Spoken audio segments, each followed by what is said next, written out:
Thank you so much, Rodrigo. Okay, so we're 2 minutes away to start. So, Lidia, would you like to introduce yourself to begin with? Yeah, sure. So my name is Lidia. I am originally Lithuanian, but I live in Canada. And I have co-founded two tech companies. And my first company was a procurement platform for marketing agencies and for vendors. So we were trying to match agency who are trying to place ads with vendors who are offering inventory. So it was in all different space, from programmatic advertising to out of home, those billboards. So we created this massive, massive marketplace where we were connecting buyers and sellers in the media industry space. And then after 4 years, we decided that we're going to focus on sellers, because sellers need most of the help to get the offerings and to help them really sell better. So we created a platform called DeckLinks.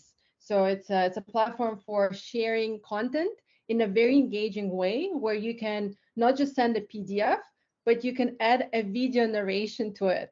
So every time somebody is opening your presentation, your PDF, you're there presenting, explaining your documents or your slide decks. And the best part is not just explaining this, the best part is that you can analyze how your recipients are looking at your slides. So you can see how many seconds they spend on slide 2. You can see if they clicked, if they shared, if they forwarded to somebody. So anything they do with your sales proposals or marketing materials, you can understand and analyze and leverage this data to sell better. So that's pretty much about me. I talk about the company a lot, but if you have any specific questions, happy to answer, just so while we're waiting for everyone else.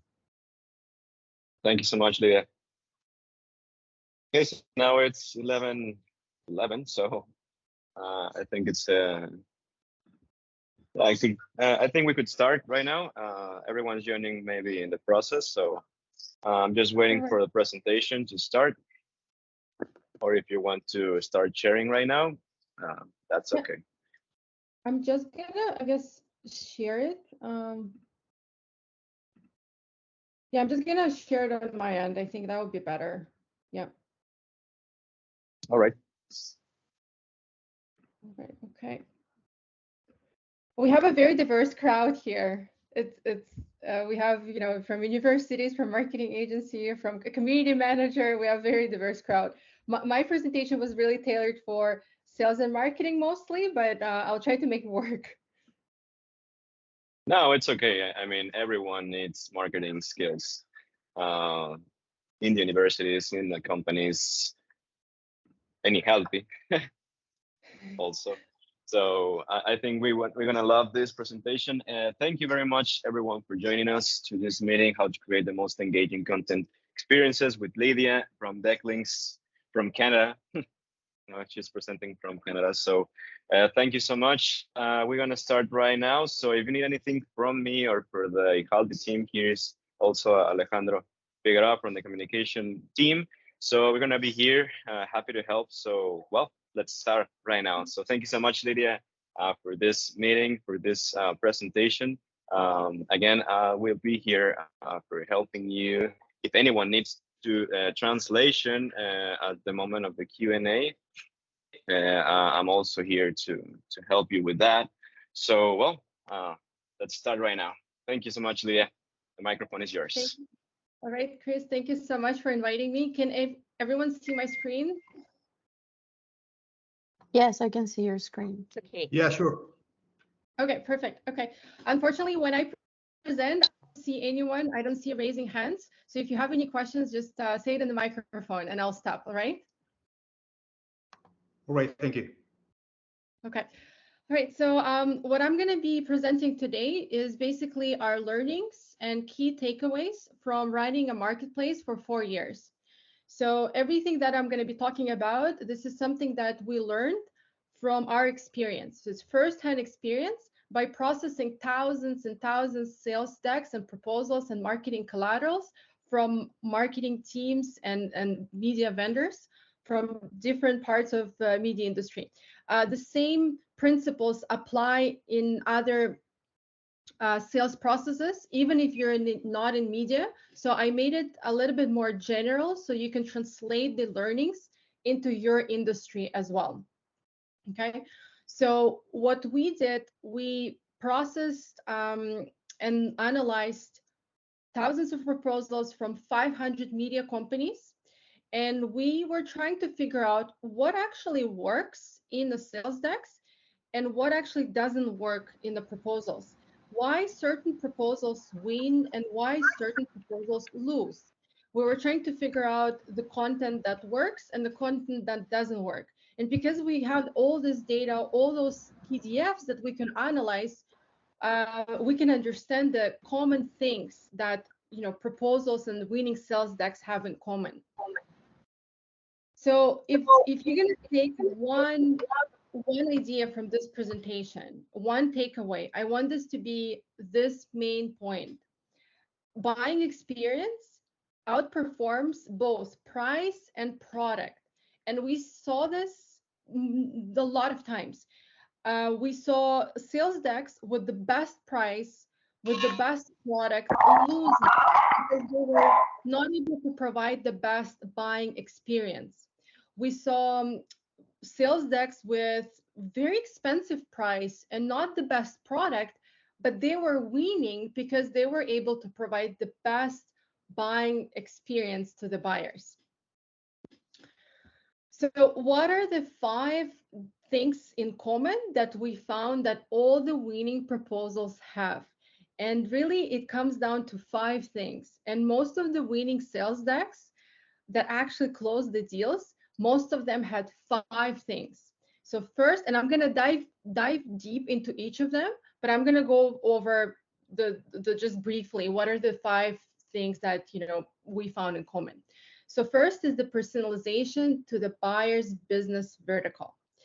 Now, the second thing was really focus on making an engagement, storytelling, bringing more human aspect to your prospect, to your proposals.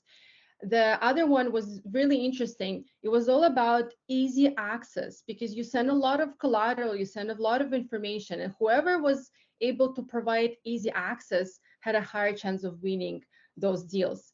Now, the other one was, it's pretty basic, but we saw a lot of sales decks, they were missing that crucial, clear next step. They were sending a proposal, they were sending marketing collateral, sales deck, but there was one thing that was missing, a clear next step. And that's somewhere where the deal can get lost if you don't have a clear next step. And we'll go over it again later. Another really interesting thing, it was follow-ups. Follow-ups that were timely and most relevant. They were actually doing much better than instead of just a generic follow-ups. So I guess we're gonna go through each of this point. Does anyone have questions before I start diving deep into each of this point? I'm good. Everyone's good? Okay. Yeah. All right. Okay, so personalization. So when you send a sales deck or a marketing collateral or a proposal, everyone knows that it's already more or less personalized. But what's interesting about it is that every sales deck and proposal has a page that says about the company, because every salesperson wants to include a page about us, about the team, or about the company. And a lot of the times, the sales people and marketing teams, they fail to personalize this page. This page is always the same on all the sales and marketing collateral out there. What we found really interesting is that when you send a proposal to the client, if you can personalize about page about you as a company towards that client's business vertical or towards that specific clients, that will increase your chances of securing that deal. So personalization comes in different form. You can mention the industry that of the buyer that you're selling to, and you can include maybe a case study of a similar business that you have performed business with, so similar company that you had success with. You can also offer a specific unique solution. So for example, you're selling to different personas and you have unique offerings for that specific persona or for that specific industry. There's a lot of ways you can personalize it, but the way you talk about yourself as a company, if you can personalize that page, that will increase your chances of closing the deal. And this is what we see happening with many different proposals in the media industry. Now, does anyone have any questions about this slide? I'm going to go to the next one. Okay. We're good? Okay, go ahead. Okay, perfect. All right. Storytelling. So the best, I guess, for what we saw, the way storytelling is the most powerful tool in the business is when you create that human connection with the buyer. Now, selling is super hard. Like selling to enterprises, selling to small businesses, marketing your product, it's very hard. But we also have to understand that buying and making buying decision is also really hard. So if you act as a guide, we saw that many times. Salespeople that act as a guide in the process, guiding buyers with their decision making, they somehow make that better connection with the buyer. So what they're doing in their proposals and their marketing collateral, they are not just pitching their product, but they're really talking about the industry in general and helping buyers make that better decision while they're navigating through this very complex buying process. So there are multiple ways how you can become the guide for the client. There are simple ways where you can add a little human touch by just adding a video narration to any document or any sales collateral or marketing material that you're sending to the client. So if you're sending a few pages, let's say PDF, about what you do and what the offering is, and it's a little bit more complex in the text because there's a lot of text, you can just simply add a video narration that will show that you are there helping them explain the most complicated, difficult parts of the industry of your offering. So it shows that you are acting as a guide and you're helping them, you're guiding them through the decision-making process. So this might be an easy way for somebody who feels very comfortable in front of the camera. They can just add a video narration. For those who less comfortable getting on the camera and explaining and pre-recording those things, that comes with a PDF, because there are technologies, for example, like ours, we allow anyone to add a video narration to a PDF. And we see that it takes some time for people to adopt. So if you're not comfortable yet getting on the camera, you can just break the complex topics into simple visuals. Just if you can make your sales collateral very easy to digest, it will help them understand that you are on their side, helping them make the right decision. Also, getting on the camera is also a really good thing. Adding yourself to the actual sales proposals, because those sales proposals are being shared by the person with all the decision makers. So when you're selling to one person, it's always there's someone else who is also making a decision. So when you send a PDF, you pretty much rely that that person will explain to all the decision makers what your company does. And unfortunately, in some cases, by the time it reaches fifth or sixth or seventh person, it loses very crucial selling points of your product. So when you add a video narration to your presentation, it makes sure that whenever they're sending to all the decision makers are on the same page. Everyone understands exactly what you're doing, and you're there explaining to them. All right.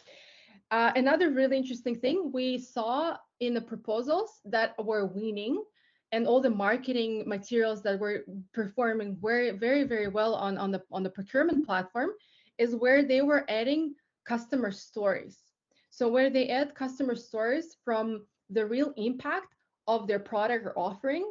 When they had videos, they can just add and embed to a YouTube. And on YouTube, there's a listed video about client talking. It's a video testimonial, or they're talking about their success. Those clients' testimonials really help sales teams close more deals. So if you have those, please leverage them in the sales and marketing collateral. If you don't have video testimonials from your customers, maybe you can arrange or ask your marketing teams or your company to arrange those. It's gonna help you move those deals forward. Before I go to the next one, does anyone have any questions?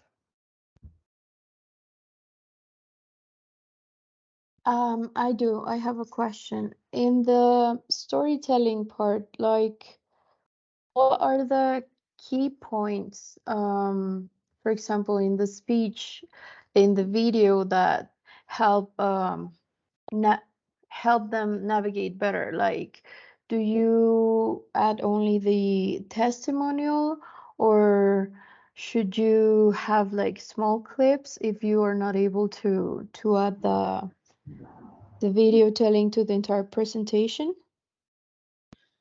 Yes. Is it in the context of a proposal, or is it a marketing collateral? Marketing collateral.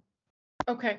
In the marketing collateral, I can only talk from the data that we have gathered. So what actually worked in the marketing collateral was humans, and it was actual people from a previous successful campaigns or previous successful partnerships that this company had. But those clips, those video clips, have to relate to the person that you are pitching your offering. So they have to be in the same either industry or the same role, because whoever you're sending the marketing material, they have to see themselves working with you already, and you can show already a successful story with a similar client. So I think what we analyzed was the clips. There was basically other clients saying how the company helped them succeed, how they found success with their product. It was form of like a video testimonial in a way, but also what was really important is that those people were directly relevant to the new prospects or the audience that you're trying to pitch. So it was exactly the same role. So if you're sending a marketing collateral to an insurance agent, it has to be very important that you have an insurance agent that's really happy talking about all the success they had with the product. So that's what we see that really worked. Okay, thanks. It's really hard to personalize this one because you're coming from so many different industries. But if you have like a specific use case, maybe I'm happy to brainstorm. Yes, Anyone... I have a question. Sure. So I am approaching my clients by proposals. Mm-hmm. And during that process, I try to add the value propositions according to what I consider it would be worth for them. Yep. However, by the time I start like adding those values prepositions, I find myself like having hard times trying to focus on only 3 value propositions. Do you have any idea or any metrics about how many value propositions can we add in a proposal so that we avoid to be overwhelming to the client? Yes, we do have this data. I have a very specific data on that. So when you present value proposition, do you present an execution plan and pricing on the same proposal, or just it's a general proposal? Is like what is it, like very specific proposal or general? I mean, I started with a very general proposal, but once that I do my research, I try to personalize according to the client needs or the client profile. Yes, that's perfect. Okay. Yes, to personalize, obviously you need to have a call with the client, you need to have a discovery, you need to understand before you send them a personalized proposal. But when it's a general proposal, we saw when there's you'll be surprised, but it's when there's like less options. So there's like one very main value proposition and maximum of 2 supporting propositions. So we saw sales decks that had like bullet points. This is what we can do. This is what we. That's how we transform. Whether it's like digital innovation or marketing or because it was mostly in the media. But there was sales proposals that only focused on one big value proposition. They had the longest time spent. So buyers were, and this was really interesting. Buyers were spending more time on the sales decks that had less options. They were more engaged with those that provided with less options. So 1 main and 2 supporting one. If you can do that and test it, again, it's really difficult to say because you probably have to offer and showcase a lot of things, but Right. try to maybe like do the best educated guess on what would be the most important thing for them. Okay, thank you. Okay, was there someone else? I heard someone else had a question at the same time.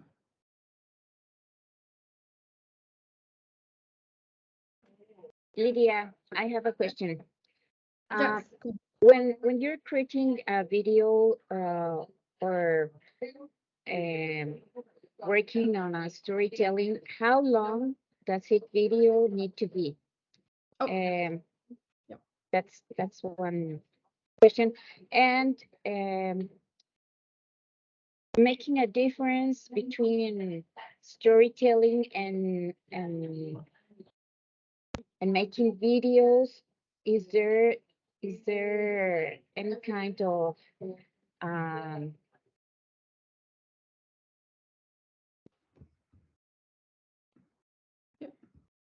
let me think the word.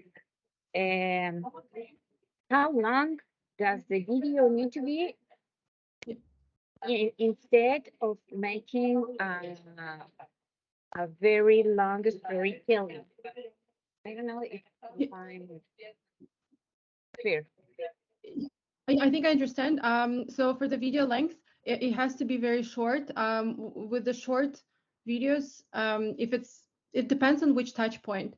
If you're just nurturing them and they're getting to know about your product, it's general and you don't have, let's say, any context and you haven't had a meeting with them and you're just sending something general, try to keep it under 3 minutes, 2 minutes ideally, because they don't have any context. This is the first time they're trying to learn about your service.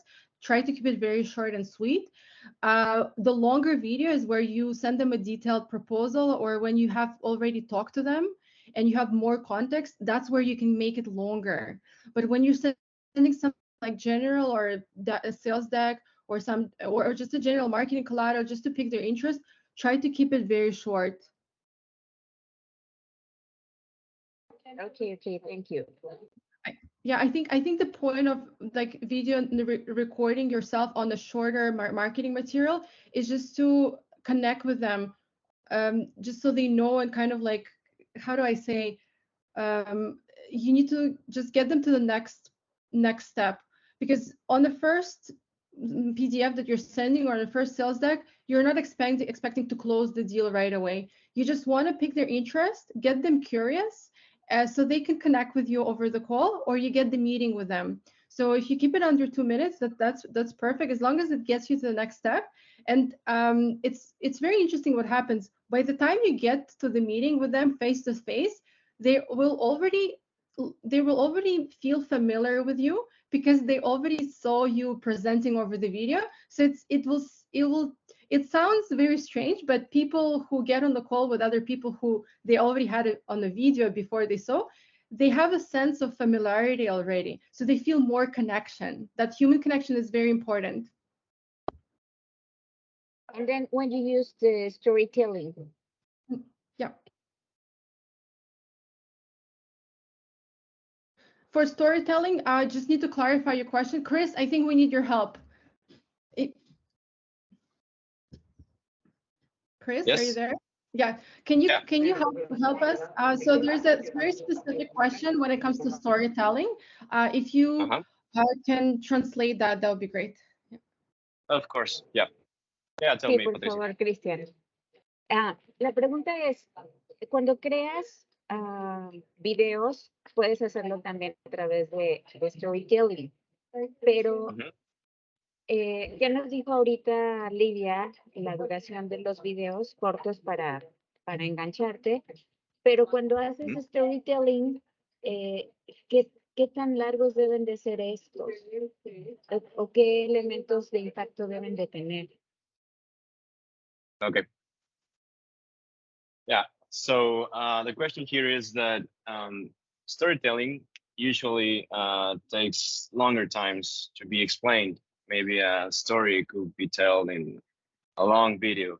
But the question from Patricia is, if we want to create a shorter videos, how we could add the storytelling skills in those shorter videos, or what elements should they have to keep on the storytelling and not making them longer? Right. Okay. No, this is a really great question. On this slide, when I was making the slide in the context of storytelling, I really wanted to stress a point that in the story, basically, whatever story you're telling, you have to act as the guide, somebody that is there helping them make the best business decision. So the storytelling is always consists of, the hero, the challenge, right? But your customer essentially is the hero. You are just guiding them. And when you switch to that kind of position, when you're guiding them, they will prioritize you over your competitors, because all the other competitors are basically pitching their offering, trying to get you to buy, where you are just guiding them through the complexity of the ecosystem. So no matter what you are selling, just talk about general industry. This is what's happening. This is where we fit in. This is where, don't be afraid to talk about competitors. You're basically becoming the guide. And that was kind of the idea behind this slide. It might be a little bit confusing when I say storytelling, but like basically you are becoming the guide for your hero. The hero is your customer. Would that clarify the answer? Thank you. It's okay. Yeah? Thank you. All right. Okay. Okay, so I guess we are ready to move to the next slide. Does somebody have another question? Good. We're good? Okay. Great. So another thing is what we noticed in our previous 4 years of running procurement. Sellers are sending multiple information, and it's coming from different ways. It's coming from text, it's coming from LinkedIn, it's coming from messaging, it's coming from emails, and it's just adding an unnecessary layer of complexity to the buyer. So if you can find a way to provide easy access, maybe one place where your buyer can see all the information. So that information will include anything, sales deck, any Excel sheets, supporting videos. It has to be a centralized way where it's easy for that buyer to go and access all the information. Also to share this, whatever it is, a folder or a centralized place. We call it a customer portal. It has to be easy for them to share. Because if you're sending very important things in, for example, through WhatsApp message and then an email, it's adding a lot of work for the buyer. And unfortunately, buyers' work, their job is not to buy our products. Buyers, they all have jobs to do, and their job is not to buy. So we need to make it super, super easy for them to share it among decision makers and make the decision and basically purchase and make the right decision. So this is very important when it comes to making that buying decision better. and it's the salespeople who do it the best, they close more deals because they know that, you know, if they take care of the buyer, they make it easier for the buyer will go with them. So that's pretty much about the slide. It's not a there's not a lot about on the slide, but do you guys have any? Does anyone have any questions about this slide? I do have a question. For example, when you say having everything centralized, do you mean like having it in a web page where they can search everything themselves, or maybe creating a specific folder in a platform for them to have all the information tailored to them? Yes, I would suggest to just you can create a folder on Google Drive or Dropbox or anywhere and send them a link to that folder, so they always have one link to that folder. You can use if you use a web page, it's a bit more complicated because you need to set up a web page, you need to change it, update it. If it's just a folder, a centralized place, it's easy for you to go and make the changes. So it doesn't have to be a good-looking website every time you're getting a client, but it's absolutely has to be one centralized place for them to find the information really quickly. And it has to be a folder that supports multiple attachments, multiple files. So you can maybe add a link to YouTube, maybe you can add an Excel sheet, maybe you can add a PowerPoint. It has to have an ability to support multiple files. Okay, thanks. And then just one thing that I forgot to mention, if you're sending any supporting files, try to personalize them as well. I know it's a bit time consuming, but buyers, they really appreciate that effort. When you personalize, even if you send them an Excel sheet, putting their logo, just put their logo, put their name, and they know that this was made specifically for them. They will know that this is not just general information that you're sending to everyone, just trying to, you know, close them really quickly. They know that you're taking the time. They know that you're, you know, personalizing just for them, and it makes them feel. I can definitely say the word special here, because if they will see a proposal with their logo, it's one thing, but if they're going to see a supporting file with their logo, with their name, they will also feel that you are making that best buying experience for them. All right, are we okay moving to the next one?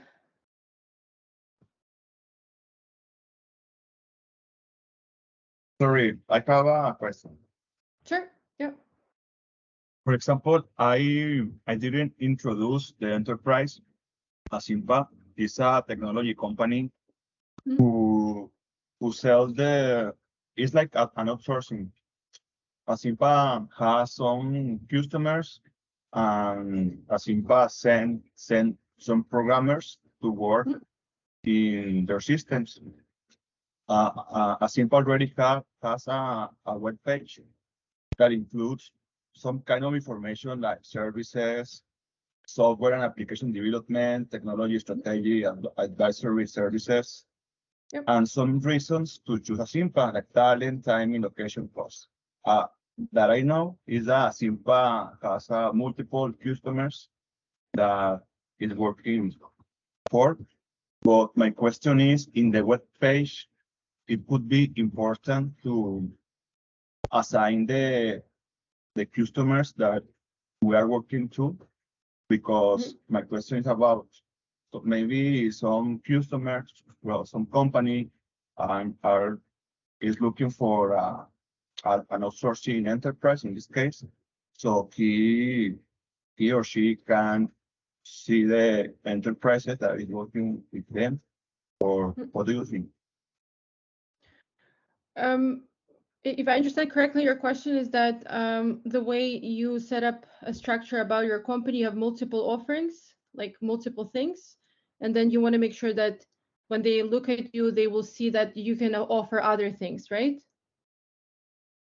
Well, for example, in the web page offers solutions about technology, yes? So in the web page explains all the benefits to work Yep. with a SIMPA. So my question is, it is important to assign, for example, like the customer's logo in the web page to, I don't know, maybe one person who are looking for an outsourcing company who would see the page and maybe he watched okay, enterprise A, that is an important enterprise, he's working with Yeah. them. Maybe they are some. Okay, I see. Who are you? It depends who are you pitching. So if you're trying to close the deal with enterprise, they would want to see other logos about enterprise. But if you are pitching to a small medium business size, they want to see other similar companies their size level, because if you're pitching to a smaller company, I don't know if like it would be I'm just talking from my personal experience. I think they care more that that you work with similar brands as they are. Are your clients mostly enterprise, or you have different clients? There are different clients of different types. Yes. Yeah, so I would just split and make different web pages. Like I wouldn't put it on the same web page. I would do like one landing page for enterprise and then include enterprise logos. Another landing page for a different use case or a different offering for smaller clients, SMBs, or like specific industry, and just do separate pages. Because then when they try to look at what you're doing, they will understand, okay, you are this expert in their space and you are the right solution for them because you specialize and you work with clients like they. I would split, and I would not put all the logos of different clients on the same page. 100% split it in different pages. Like is there a way for you to create dedicated pages, like separate pages? Sorry, can you repeat the question, please? Oh, yeah.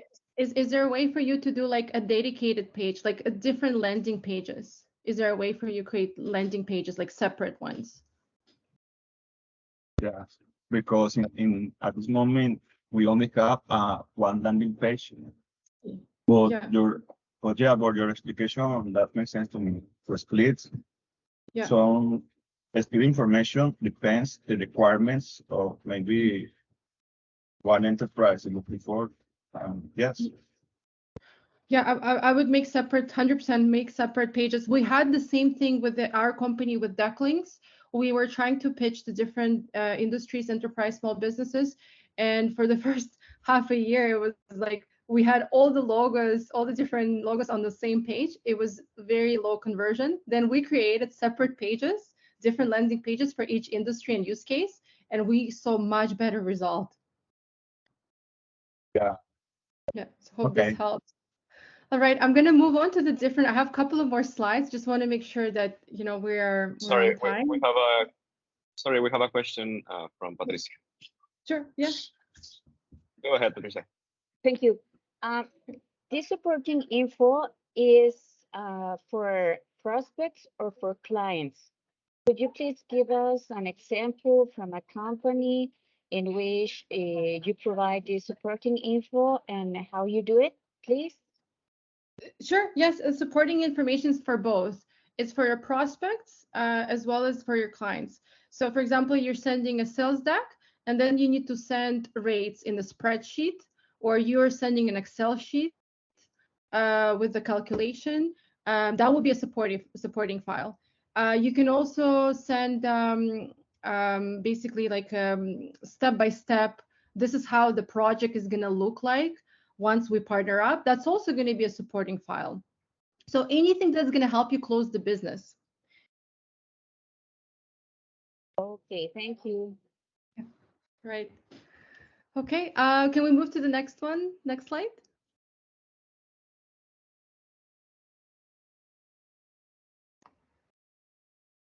Sure.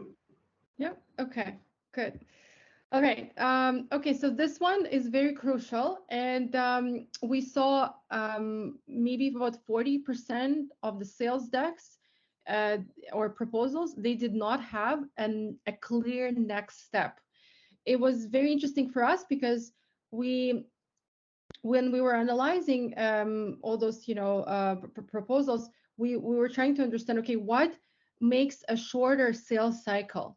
And it was interesting because those proposals who had a clear next step had a much shorter sales cycle.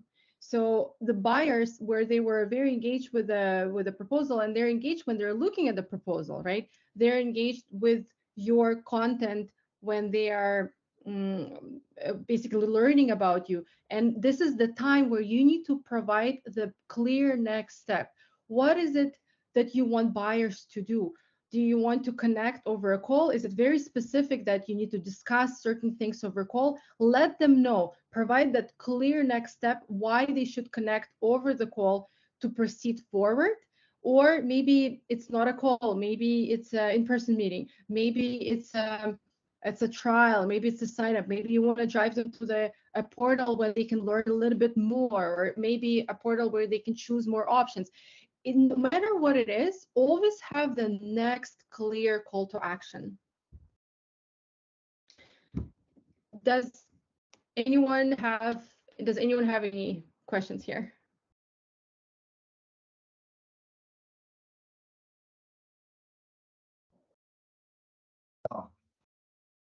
Yep. Okay. Also, some of the interesting findings, our data show that one call to action is better than two call to actions. Sales decks and proposals that had more CTAs on them, they were more confusing for the buyers. So when they had a very clear call to action, specifically on the first couple of pages of your proposal, they had a higher chance of succeeding. So don't put your call to action at the end of the proposal. This is where clients, based on the data, not all of them are going towards the end. There's a lot of clients that just, there's a drop in, and we see that in analytics all the time, where they look at the first 4 pages, then they close it, then they go back and open your proposal again. It's always important to include call to action if you can. If it's relevant, try to include it in the first couple of pages, like in the first one, or always visible somewhere on the proposal when you send them. Don't leave it to the last few pages. Right. Okay, so the next one is follow-ups. Follow-ups, we saw that not a single deal actually happens with the first sales pitch or sales deck.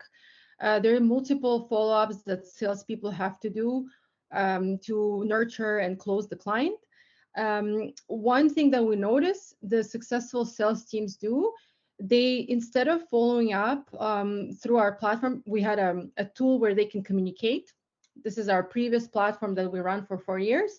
We were able to analyze the communication. So what they were doing, they were just sending something helpful. They were sending either an industry report, some benchmarks, anything they found interesting, instead of just following up as a general follow-up. Like, for example, if you send a follow-up, hey, did you see my sales deck, or what did you think about the proposal?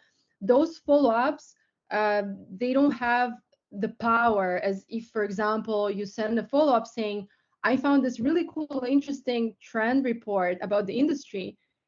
And this has much more weight, much more power when you send them something helpful and useful in your follow-up. It's relevant to them, it's helpful to them, and it's going to guarantee that you're going to stay on top of their mind, and they will remember checking your proposal again. They will remember forwarding to their decision makers, because you are staying on top of the mind it's a persistent, but it's not an intrusive way. So if you have anything that you can share and being helpful, always leverage that in the follow-ups. Anyone has questions here?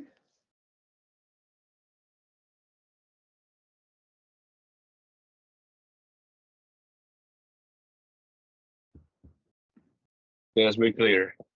We're good? Okay, awesome. Okay, so I'm gonna go to this one. This is my favorite part. I'm crazy about analytics.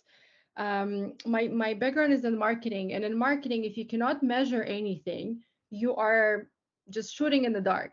So we brought the same concept of marketing into sales. If you cannot measure the engagement of your sales material, it's really hard for you to understand what's working, what's not working, how can I improve my pages, what can I include.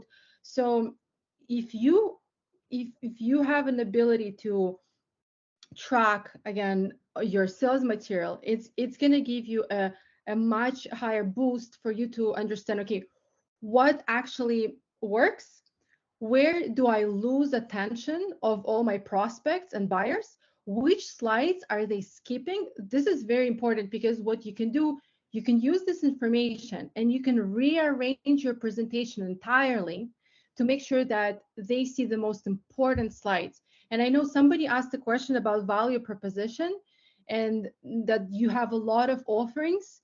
Again, if you analyze how, for example, you put different pages and you put different offerings on each page, you can understand which offerings are getting more engagement. If you see a client spending time reading, analyzing, trying to understand your offering and reading and really spending a lot of time on this specific slide, then you know that this is a strong value proposition for this client. So data is just a tool, but there's so much you can learn from it, but you can also improve your presentations for your next prospects. And another thing about the data and analytics is that you can pass this information to everyone else on your company. So for example, if you're in sales, pass this information to marketing. It's going to help them. They want to know what resonates with client. They want to know which slides are more engaging. They want to know which slides are not engaging. So marketing team can help. Well, marketing team can leverage this data to improve their messaging, to improve their go-to-market strategy. It's the same if you're in marketing, you use this information and send this data to the sales team. Tell them that, well, those are the slides where, customers spending most of the time. This is where they're dropping. This is what they're sharing. And then I think this is for a better alignment between sales and marketing team, where both teams are working together towards the same goal. Does anyone have any questions about data or analytics?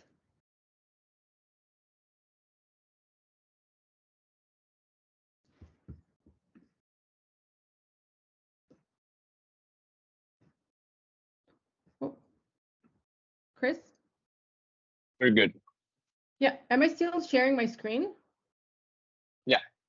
Okay, perfect. Okay, all right. So I'm gonna wrap this up because I think we only have 4 minutes left. I hope we covered all the questions. Basically, what I just presented to you, it's really the learnings that we learned from running our previous company. And we built a new company that has all these capabilities. It has video narrations, it has a centralized portal, it has analytics, and everything that we learned to help salespeople sell better and marketing teams to perform better. We created DeckLinks. This is pretty much the product that we've been working for the past 2 years.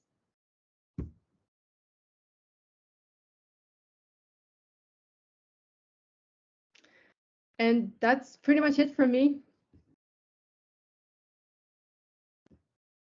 Right. Does anybody have another question for Lidia? We have 3 minutes, so we can chat right now.